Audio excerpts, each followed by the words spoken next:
وَقُلْ جَاءَ الْحَقُّ وَزَهَقَ الْبَاطِلُ إِنَّ الْبَاطِلَ كَانَ زَهُوقًا۔ اعوذ باللہ من الشیطان الرجیم، بسم اللہ الرحمن الرحیم۔ السلام علیکم ورحمۃ اللہ وبرکاتہ۔ محترم سامعین، ایک دفعہ نبی کریم حضرت محمد صلی اللہ علیہ وآلہ وسلم نے اپنے چچا عباس رضی اللہ تعالیٰ عنہ کو ایک تحفہ دیا۔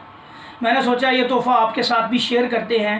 تحفہ بڑا مزیدار ہے اور بڑا آسان ہے، اور اس تحفے کا فائدہ یہ ہے کہ آپ کے اگلے پچھلے نئے پرانے خفیہ اعلانیہ جس قسم کے بھی گناہ ہیں، اللہ تعالیٰ وہ گناہ آپ کے معاف کر دیں گے، چھوٹے ہیں بڑے ہیں۔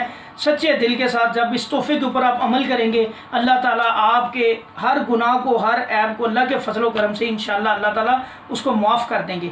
پیارے بہن بھائیوں، ایک دفعہ نبی کریم صلی اللہ علیہ وسلم نے حضرت عباس رضی اللہ تعالیٰ عنہ کو مخاطب ہو کے کہا کہ چچا، میں تمہیں ایک تحفہ دے رہا ہوں، اور وہ تحفہ کیا ہے کہ صلاۃ التسبیح پڑھنی ہے آپ نے۔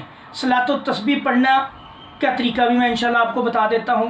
اب صلاۃ التسبیح کس طرح پڑھنی ہے، اس کی 4 رکعتیں ہوتی ہیں، اور یہ نبی کریم صلی اللہ علیہ وسلم نے حضرت عباس رضی اللہ تعالیٰ عنہ کو یہ طریقہ بتلا دیا، اور ہمارے لیے بھی یہ انعام ہمیں بھی مل گیا اللہ کے فضل سے کہ جب ہم اس کے اوپر عمل کریں گے تو اللہ ہمارے بھی یہ سارے گناہ جو خفیہ ہے، اعلانیہ ہے، پچھلے ہیں، اگلے ہیں، پرانے ہیں، نئے ہیں، جیسے بھی ہیں، برملا کیے ہوئے ہیں، انکانشیسلی کانشیسلی جس طرح بھی ہو گئے، ہم سے اللہ معاف کر دیں گے انشاءاللہ۔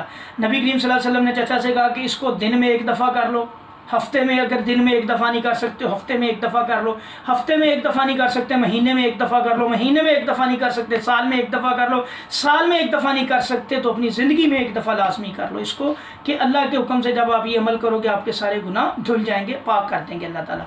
طریقہ کار کیا ہے یہ نماز پڑھنے کا، صلاۃ التسبیح پڑھنے کا؟ جس طرح عام نماز پڑھی جاتی ہے اسی طرح آپ نے نیت کرنی ہے اللہ، اور نیت پیارے بہن بھائیوں نماز کی جو کی جاتی ہے اس کا بہترین طریقہ زبان سے نہیں بولنا، نیت دل میں کی جاتی ہے۔ نماز دل میں نیت کریں کہ میں یہ 4 نفل پڑھ رہا ہوں صلاۃ التسبیح کے، نیت کر کے اللہ اکبر کہہ لیں، دل میں نیت کرنی ہے، ٹھیک ہے، اور یہ بولنے کی ضرورت نہیں ہے، دل میں نیت کریں صرف۔ اچھا، آپ نے اللہ اکبر کر کے نماز کی نیت کر لی، سبحانک اللہ پڑھیں، دعائیں پڑھیں جو بھی پڑھتے ہیں، سورہ فاتحہ پڑھیں، اس کے بعد جو آپ نے سورت روٹین ہم جیسے پڑھتے ہیں کوئی سورت پڑھیں، اس کے بعد جب آپ نے سورت پڑھ لینی ہے تو آپ نے 15 دفعہ پیارے بہن بھائیوں سبحان اللہ والحمد للہ ولا الہ الا اللہ واللہ اکبر 15 ٹائمز پڑھنا ہے۔ پھر اللہ اکبر کہہ کے آپ نے رکوع میں جانا ہے، سبحان ربی العظیم پڑھ لینا 3 دفعہ 5 دفعہ 7 جتنی دفعہ بھی آپ پڑھتے ہیں، کم از کم 3 دفعہ پڑھتے ہیں۔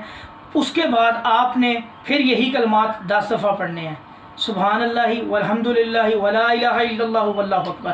پھر سمیع اللہ لمن حمیدہ کہنا ہے، ربنا ولک الحمد حمدا کثیرا طیبا مبارکا فیہ، پھر کھڑے ہو کے یہی کلمات 10 دفعہ پڑھنے ہیں۔ پھر اللہ اکبر کر کے جب آپ نے سجدے میں جانا ہے پھر یہ سبحان ربی الاعلیٰ پڑھنے کے بعد پھر یہی کلمات 10 دفعہ پڑھنے ہیں۔ پھر سجدے سے اٹھنا ہے، 2 سجدوں کے درمیان ہم دعا پڑھتے ہیں ربی اغفر لی ربی اغفر لی، ایک تو دعا یہ پڑھی جاتی ہے، ایک اور بھی دعا ہے اللہم اغفر لی ورحمنی واجبرنی ورفعنی وحدنی وعافنی وارزقنی، یہ دعا پڑھ لیں۔ اس کے بعد آپ نے یہی والا کلمہ 10 دفعہ پھر پڑھنا ہے۔ اس کے بعد سجدے میں جانا ہے، پھر سبحان ربی الاعلیٰ کے بعد 10 دفعہ یہ پڑھنا ہے۔ پھر سجدے سے اٹھنا، جلسہ استراحت میں اس کو 10 دفعہ پڑھنا ہے۔ پھر کھڑے ہو جانا ہے، سورہ فاتحہ پڑھنی ہے، اگلی سورہ پڑھنی ہے، پھر یہ کلمات 15 دفعہ پڑھنے ہیں، پھر رکوع سیم وہی طریقہ، تشہد میں بیٹھنا ہے، پھر یہی اسی طرح پڑھنا ہے۔ تو پیارے بہن بھائیوں ایک رکعت میں یہ ہو جاتا ہے 15 دفعہ، ایک رکعت میں 75 ٹائمز، 15 دفعہ قیام میں، 10 دفعہ رکوع میں، 10 دفعہ رکوع سے اٹھنے کے بعد، 10 دفعہ سجدے میں، 10 دفعہ 2 سجدوں کے درمیان، 10 دفعہ سجدے کے دوسرے سجدے میں، 10 دفعہ 2 سجدوں کے بعد، تو یہ 75 ٹائمز بن جاتا ہے ایک رکعت کے اندر۔ دوسری رکعت میں بھی یہی عمل اسی طرح کرنا ہے۔ تیسری رکعت میں سمیع اللہ اکبر کہہ کے جب آپ نے کھڑے ہونا، سورہ فاتحہ پڑھنی ہے، اور سورہ فاتحہ کے بعد پھر کوئی اگلی سورت پڑھنی ہے۔ عام نماز میں ہم سورت نہیں پڑھتے لیکن اس میں پڑھنی ہے ہم نے۔ عام نماز میں جب 4 رکعتوں والی پڑھتے ہیں تو تیسری رکعت میں سورہ فاتحہ پڑھ کے رکوع میں چلے جاتے ہیں، لیکن اس میں ہم نے پڑھنی ہے۔ پھر اسی طرح اس عمل کو ریپیٹ کرنا ہے، چوتھی رکعت میں بھی ریپیٹ کرنا ہے، اور اسی طرح تشہد میں بیٹھنا ہے، ساری مکمل یوم یقوم الحساب اور جو دعائیں دجال کے فتنے والی ہیں، قبر کے عذاب والی ہیں، ساری پڑھے، قرض سے معافی والی ہیں، قرض سے بچنے کی، قرض کے شر سے بچنے والی دعائیں ہیں، وہ دعائیں پڑھیں۔ حضرت ابوبکر صدیق رضی اللہ تعالیٰ عنہ والی دعا ہے وہ پڑھیں، پڑھ کے سلام پھیریں اور آپ کا یہ صلاۃ التسبیح پیارے بہن بھائیوں مکمل ہو گئی۔ یہ صلاۃ التسبیح پڑھنے کا طریقہ بھی میں نے بتا دیا، اور یہ لازمی رمضان المبارک کے اندر لازمی اس کو پڑھیں۔ اسی طرح ہفتے میں ایک دفعہ پڑھ لیں، مہینے میں پڑھ لیں، سال میں پڑھ لیں، یا زندگی میں ایک دفعہ لازمی پڑھیں۔ اس سے سارے گناہ معاف ہو جاتے ہیں۔ جب اللہ پاک گناہ معاف کرتے ہیں تو بندے کے معاملات ٹھیک ہو جاتے ہیں، رزق میں بھی کشادگی آ جاتی ہے، ہر اللہ تعالیٰ معاملہ اس کا آسان کر دیتے ہیں۔ السلام علیکم ورحمۃ اللہ وبرکاتہ۔